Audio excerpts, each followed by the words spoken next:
اچھی چیزیں بھی آ جاتی ہیں، اس میں اچھے ہیں، تقریریں بھی آ جاتی ہیں، بیانات بھی آ جاتے ہیں وغیرہ۔ کسی کو اگر رکھنا ہو تو اس بات کا مکمل اہتمام کرے کہ وہ موبائل کب تنہائی میں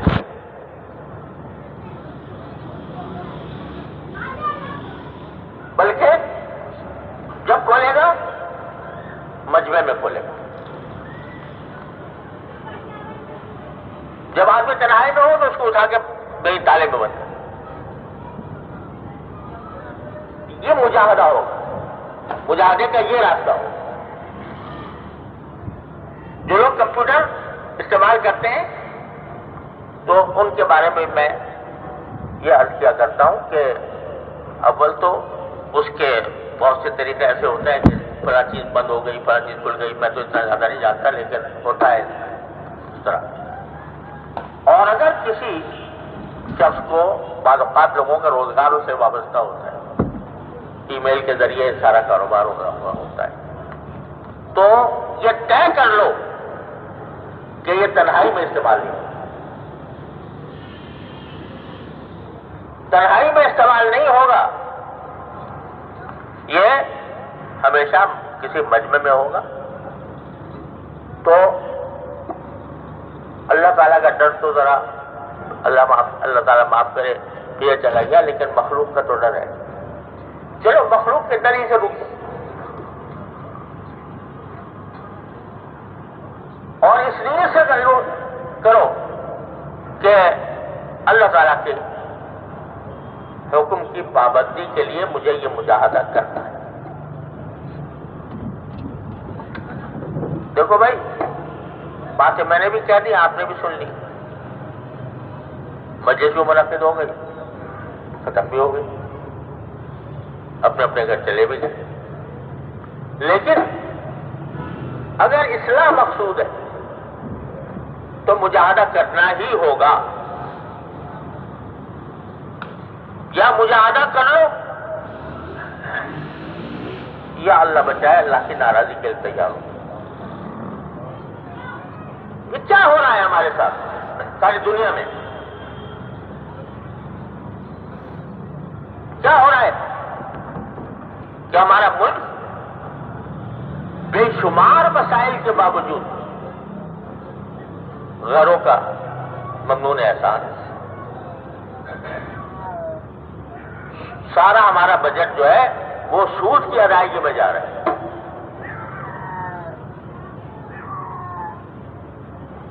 مقروض ہم ہیں، محکوم ہم ہیں، حکومتیں ہماری اوپر ایسی آتی رہتی ہیں، مسلط ہوتی رہتی ہیں کہ جن کا کام کرپشن ہے، جو ملک کو ترقی دینے کے بجائے اس کے کھانے کی فکر میں رہتی ہیں۔ یہ کیا ہو رہا ہے؟ وہ ہو رہا ہے جو رسول کریم صلی اللہ علیہ وسلم نے فرمایا تھا کہ انما اعمالکم اعمالکم، وہ قال صلی اللہ علیہ وسلم، کہ تمہارے اوپر حکمران جو ہے درکت تمہارے اعمال کا نتیجہ ہے۔ تم نافرمانی پہ جا رہے ہو تو پھر حکام بھی تمہارے اوپر ایسے ہی مسلط ہوں گے جو نافرمان ہوں، اللہ کے نافرمان۔ ہندوستان میں دیکھو، بابری مسجد گر گئی، اس پر مندر تعمیر ہو گیا، پوری دنیا میں ایک جشن منایا گیا، مسلمان خاموش رہنے کے باوجود اس کی پٹائی ہو رہی، خاموش رہنے کے باوجود ڈنڈے برسائے جا رہے، ان کی دکانوں کو تباہ کیا جا رہا ہے۔ کیا ہو رہا ہے؟ انما اعمالکم اعمالکم۔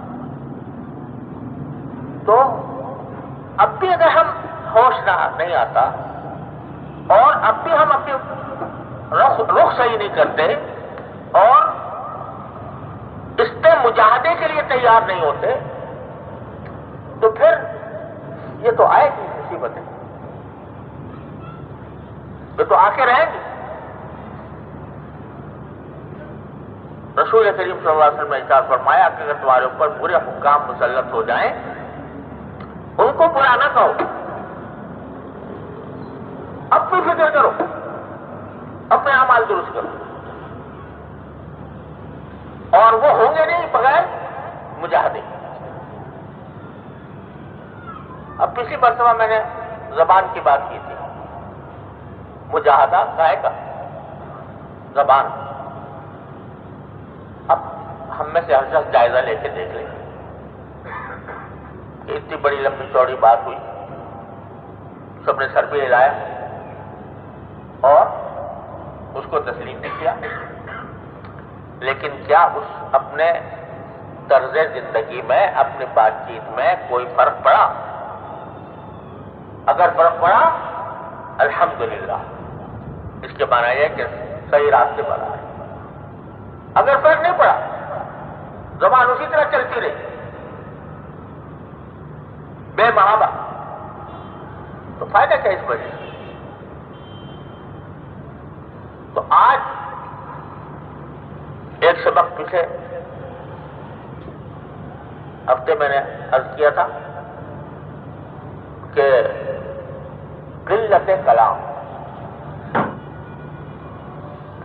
باتیں کم کرو، زبان کو قابو میں کرو، اور اس بات کی فکر کرو کہ بے فضول باتیں نہیں،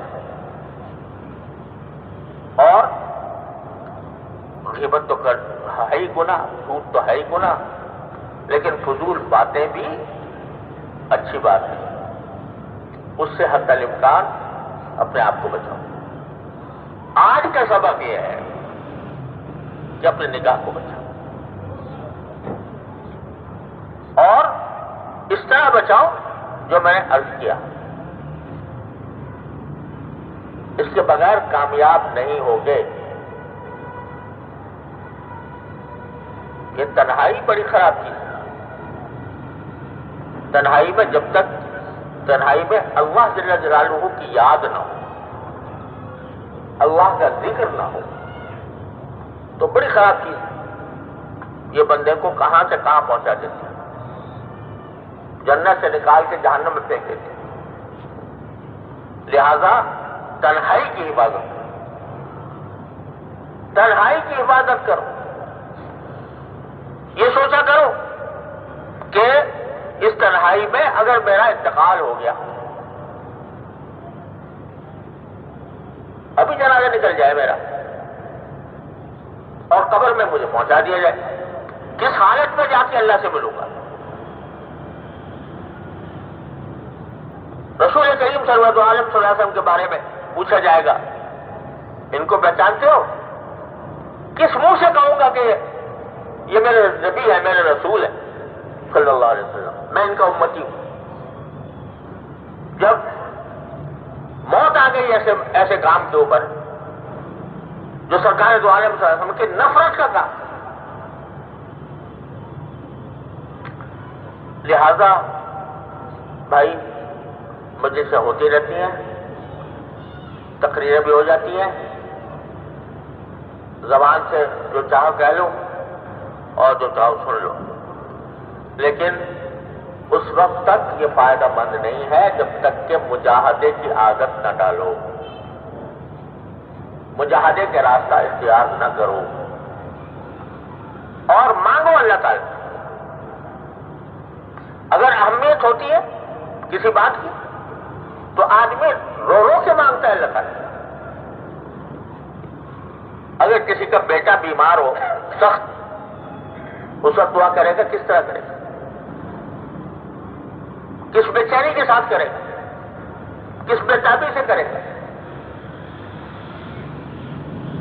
اور خود میں بیمار ہوں، یعنی باطنی بیمار، کہ میں گناہوں میں لت پت ہوں، تو اس وقت اللہ سے صرف اسے کہ یا اللہ مجھے نکال دے اسے۔ ارے اس طرح مانگو جیسے بیٹا بیمار ہو کر تم مچل مچل کے اللہ تعالی سے مانگتے ہو، اس طرح مانگو کہ یا اللہ مجھے اس مصیبت سے نکال۔ ایسا بنا دے کہ نہ میں اپنے نفس کی خواہش کا بندہ ہوں، نہ ماحول کے بدنامی کے خطرے کا بندہ ہوں۔ دنیا کچھ کہے مگر میں تو اپنے اللہ کو راضی کر کے رہوں. یہ بات دل میں بیٹھ جائے تو فائدہ ہے ہمارے ساتھ بیٹھنے. اور اگر خدا نہ کرے اس میں یہ نہیں ہے بس ہم ایسے ہی ایک معمول پورا کرنے کے لیے جمع ہو جاتے ہیں اتوار کے دن کہ بھئی معمول ہے اتوار کے دن بیٹھتے ہیں, تو محض اس سے تو کام چلے گا. اصلاح کی طرف قدم بڑھاؤ.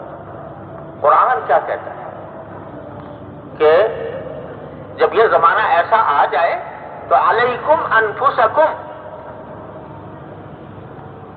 تمہارا فرض ہے کہ تم اپنی جان کی اپنے آپ کی پرواہ کرو, اپنے آپ کی فکر کرو. یہ کہنے سے نہیں کہ زمانہ خراب آ گیا, لوگوں کا یہ حال ہو گیا, لوگ یہ کرتے ہیں وہ کرتے ہیں, فلاں گناہوں میں مبتلا ہے, فلاں میں یہ ہو رہا, فلاں مجمع میں یہ ہو رہا ہے, فلاں.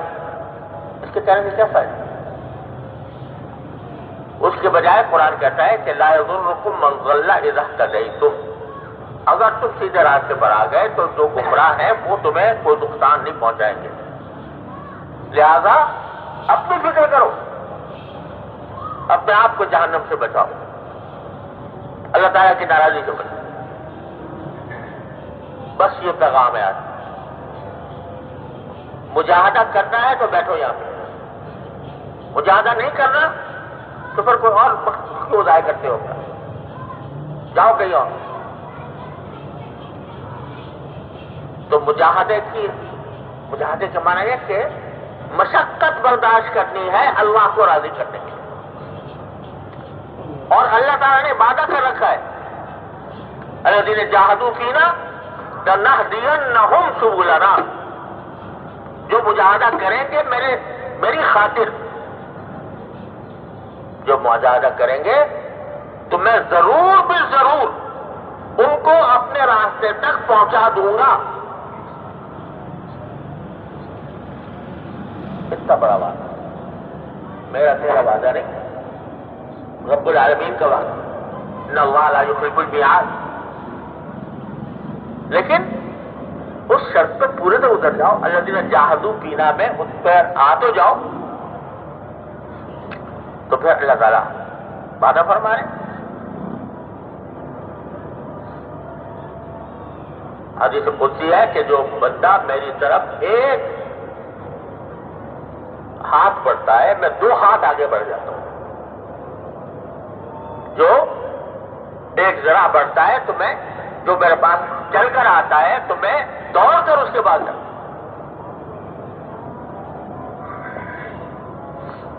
اور یہ خوشخبری بھی دے رکھی ہے کہ آخری دور میں اگر مسلمان اپنے آپ کو بچائے گا تو اس کی فضیلت ان لوگوں سے بھی زیادہ ہوگی.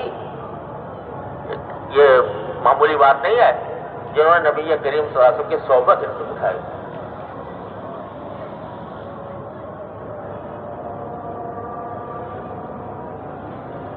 لہذا ایک طرف جنت کا دروازہ کھلا ہے, چوپٹ, اور دعوت عام ہے, آسانی ہے کہ ایک قدم چلو گے تو 10 قدم آگے ہم خود لے جائیں گے. اور ایک طرف جہنم کا دروازہ کھلا ہے, تو چاہو تو مجاہدہ کر کے جنت کی طرف چلے جاؤ, چاہو تو اپنے نفس کی خواہشات اور ماحول کے زیر اثر جو ہے وہ جہنم کے راستے پر روانہ ہو جاؤ. اللہ تعالیٰ اپنے فضل و کرم سے ہمیں توفیق عطا فرمائے. یا اللہ ہمیں توفیق عطا فرمائے. مانگا کرو, ایسے مانگا کرو جیسے اپنے بچے کی بیماری میں مانگو, جیسے فقر و فاقے کی حالت میں آدمی اپنی بھوک مٹانے کو مانگتا, اس طرح مانگو کہ یا اللہ ہمیں اپنی رضا عطا فرما, رضا کا راستہ عطا فرما. یہ مانگے اور مانگ کر قدم بھی بڑھائے. قدم ہے مجاہدے کا, ترکیب میں نے بتا دیا. اللہ تبارک و تعالیٰ اپنے فضل و کرم سے اس پر عمل کی توفیق عطا فرمائے۔ باخر دعوانا الحمدللہ رب العالمین، صلی اللہ تعالی علی خیر خلقہ